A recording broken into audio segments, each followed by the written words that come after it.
Hai, Assalamualaikum. Hari ni Pak Long free. Pak Long ikut tim Artin Production untuk melihat bagaimana perkembangan surau yang telah dibina. Sebab sebelum ni Pak Long lalu lalang sini daripada mula naik bangunan ni semua hutan di sini. Tapi sekarang Pak Long dah tengok dan naik bangunan sikit macam ni, jadi kita nak tahu perkembangan dia macam mana. Jadi jom kita cari tuan punya surau ni. Jom.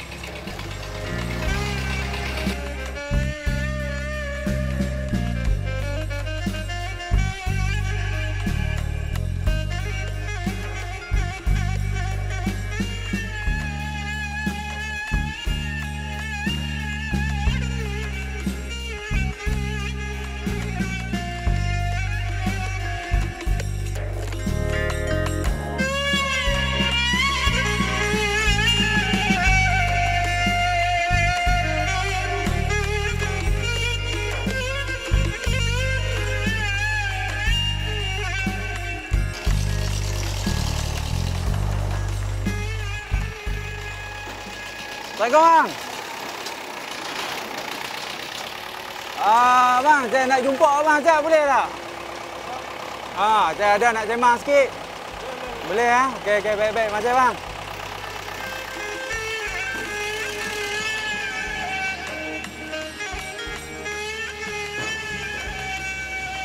Assalamualaikum, Bang Haji ya.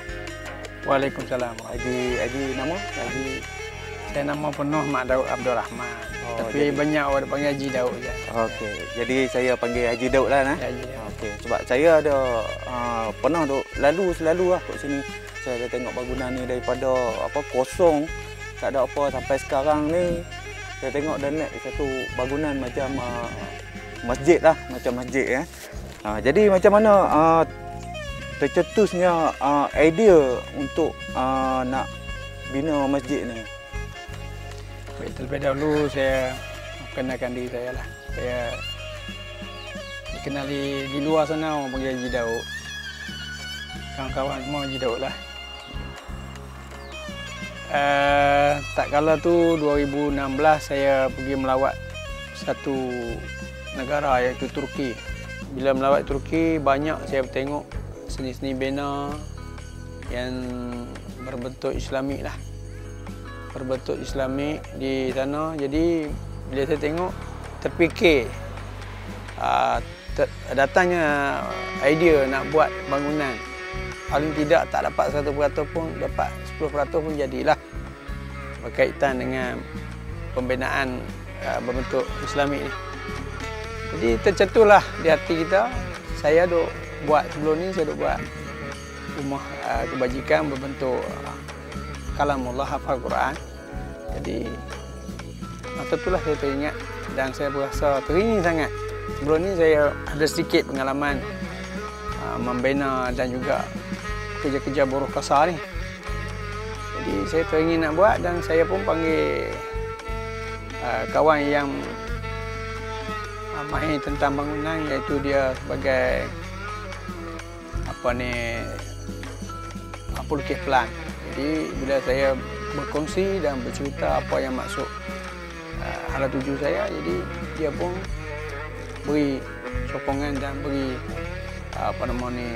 bantuan penuh untuk membina. Jadi itulah dia membina. Di bawahnya Dewan Musola dan di atasnya tempat-tempat hafal Quran yang boleh menampung seramai 250. Sebelum ni di mana yang Abang Haji buat? Okay, sebelum ni kami buat di satu tempat, iaitu di Jalan Hala ke Pekan Baling, Jalan Lama lah. Jalan sana, jadi situ kami hanya menyewa saja.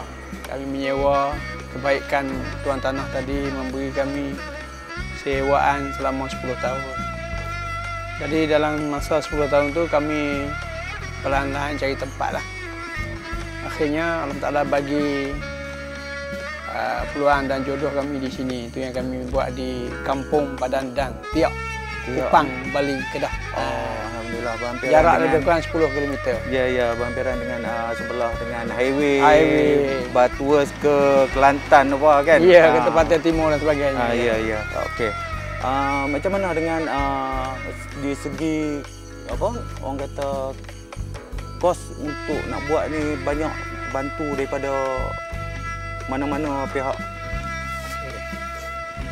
Lebih dahulu saya merakamkan jutaan terima kasih pada sahabat-sahabat saya di luar sana. Sebab kerana mereka lah wujudnya benda ni. Mana kata ada yang mati, ada yang dah tinggal kami dah, ada sakit terlantar. Jadi saya sebagai memegang amanah dan menerima amanah daripada mereka, saya laksanakan, saya buat.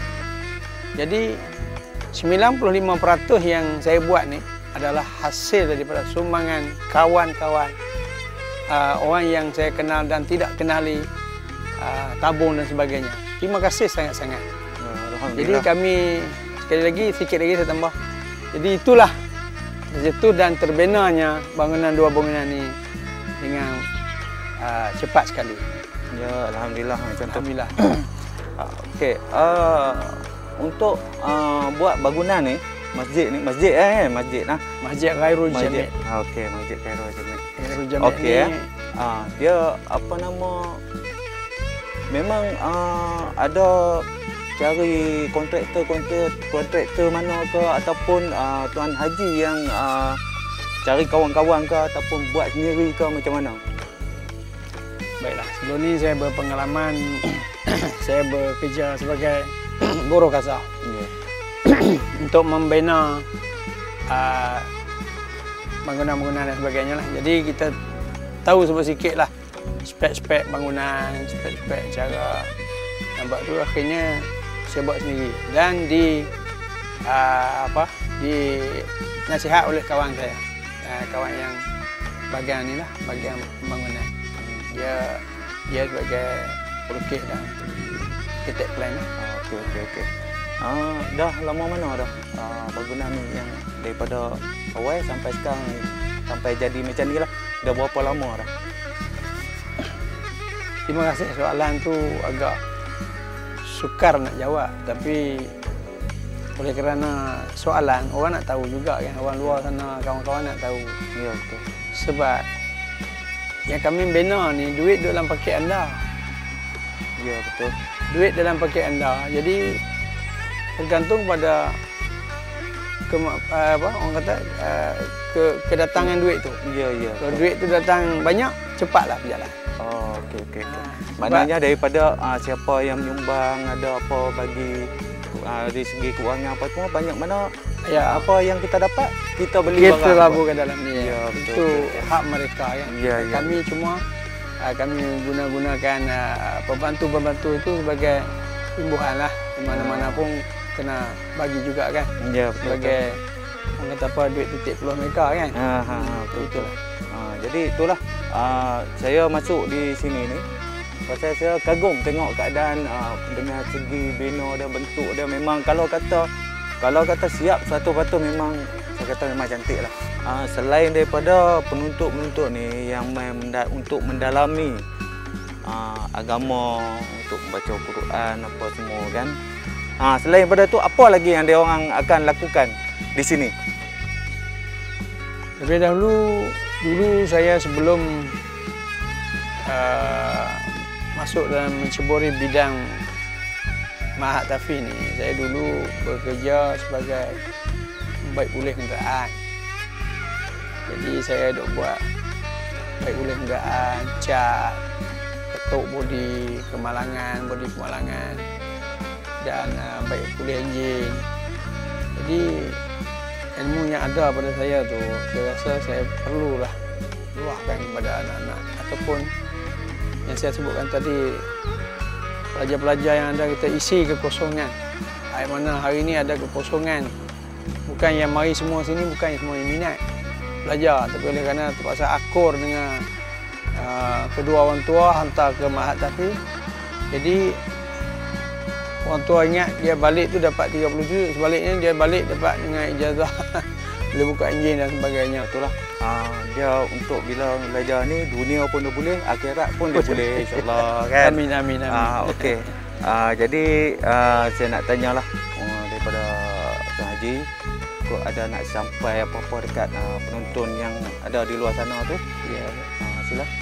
Terima kasih lah. Pertama kali terima kasih yang saudara yang datang melawat dan juga ambil tahu saya dekat lah pembinaan ni Mahat Tafiz Nurjanah ni. Pertama kali saya amat-amat terima kasih kepada penonton-penonton di luar sana yang sudi membantu kami untuk menaikkan tempat pengajian ini dengan orang kata apa, dengan yang ada di depan mata ini. Alhamdulillah, apa yang mereka salurkan untuk kami sebelum ini, kami buat apa yang kami janjikan. Jadi kami buat yang kami janjikan. Jadi segi upah ni apa tu kami ambil lah untuk bagi anak-anak yang mana yang bekerja. Kalau kita upah orang lain pun kena bayar juga upah kan. Ya, betul. Jadi kita ambil upah tu bagilah untuk tu. Lebihnya kami labur ke sini penuh. Sebab itu kita tengok tingkat 1 orang lain, tingkat 2 orang lain, tingkat 3 orang lain, tingkat 4 orang lain. Lantai tingkat 1 orang lain, lantai tingkat 2 orang lain, lantai tingkat 3 orang lain. Jadi itulah terusnya. Kalau di sini di sebelah ni kami buat kelas anak-anak punya asrama. Boleh menampung sekarang ni boleh menampung 50 orang. Jadi kami ada 3 peringkat. Mula 50. Lepas tu 120. Lepas tu 290 orang di belakang. Jadi kami boleh menampung 290 orang dalam satu masa, insya-Allah. Last lah saya tanya, okey. Minta maaf kita bukan nak orang kata nak minta, kita bukan nak minta sebab kita hidup di dunia ni pun bukannya selama-lamanya kan. Jadi nak tanya daripada Haji, sekiranya lah kita tak boleh nak teruskan buat bangunan ni, siapakah yang akan ambil alih tempat Haji untuk teruskan buat bangunan ni? Salah aku tak jumpa lah. Dalam COVID ni kita pun tak jumpa. Cuma saya kata tadi dengan anak-anak, sebab tu saya buat kerja dengan anak-anak. Kemanakah hala tuju kita? Jadi saya dah latih anak-anak dan anak-anak pun main. Dan cuma kiranya saya orang tak ada jemput saya pun, saya redha. Tapi anak-anak kan teruskan lah bangunan ni sebab saya dah ajar lah. Semua sudut saya dah ajar. Cuma keuangan saja saya tak lepas. Sebab anak muda ni keuangan takut dia gelojoh. Jadi saya masih lagi mengawal keuangan. Sebab hari ni pun nak dapat keuangan pun bukan mudah. Bukannya senang, tak macam dulu. Dulu senang. Sekarang bukannya senang untuk mendapat keuangan. Sebab banyak lagi di luar sana yang masih menjalankan aktiviti tafiz dan sebagainya. Memerlukan yang sama. Sebab tu saya di sini, saya ikat bata, saya plaster, saya kontrak, saya buat simen, saya tukang kayu, saya tukang besi, saya lah buat beho. Semua saya. Ngecat kereta, body, semua saya. Jadi saya dah agih. Anak saya dah ada, saya agih. Alhamdulillah, mereka pun dah dapat, orang katakan boleh berdikari lah dengan, walaupun tanpa saya, mereka dah boleh dah. Itulah harapan saya, mudah-mudahan Allah SWT bagilah saya lihat dulu sampai tak mana hasil yang saya buat, cita-cita tadi. Okey, anda yang di luar sana yang ingin beri sumbangan seperti peralatan, nak beli pintu ke, tingkap ke, simen, bata sekalipun, bolehlah menghubungi di talian yang tertera di bawah. Okey. Kepada yang duduk jauh ke apa ke, nak datang, nak bagi sumbangan tu semua tak boleh, nak beri sumbangan keuangan, boleh disalurkan ke akaun Mahat Tafiz Nurjanah. Dengan itu saya pun mengucapkan ribuan terima kasih lah sebab Haji sudi meluangkan masa dengan saya dalam beberapa minit untuk temu bual dengan saya. Jadi itulah daripada anda di luar sana. Saya ucapkan terima kasih dan selamat menonton. Dan Assalamualaikum warahmatullahi taala wabarakatuh.